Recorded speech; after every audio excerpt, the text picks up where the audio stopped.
I'm Rob Cardwell. Here's a look at some of the day's top stories. On November 13th, 2022, 3 UVA football players were shot and killed on campus grounds in a story that sent shockwaves across the country.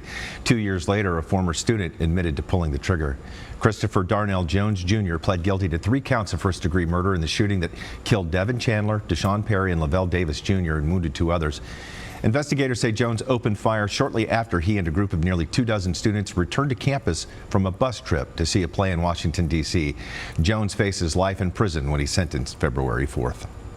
Well, falling in line with an executive order from Governor Glenn Youngkin, Richmond public schools will be cell phone free next semester. Last night, the district held a virtual town hall where parents and community members could weigh in and ask questions.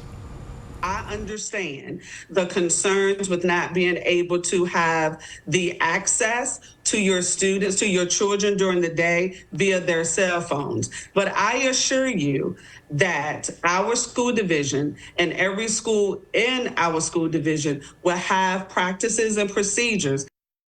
Students will not be allowed to have their cell phones in the halls or the classrooms because of Governor Youngkin's executive order banning phones in schools from bell to bell.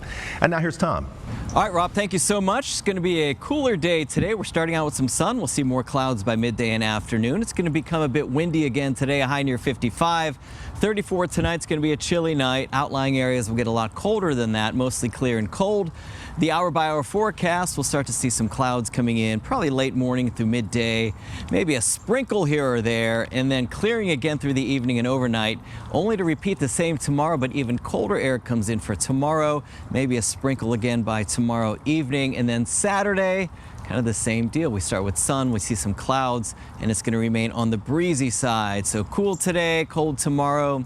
Windy on Saturday, Sunday upper 50s or mid to upper 50s, low 60s early next week. From CBS 6, the Weather Authority. Have a terrific Thursday.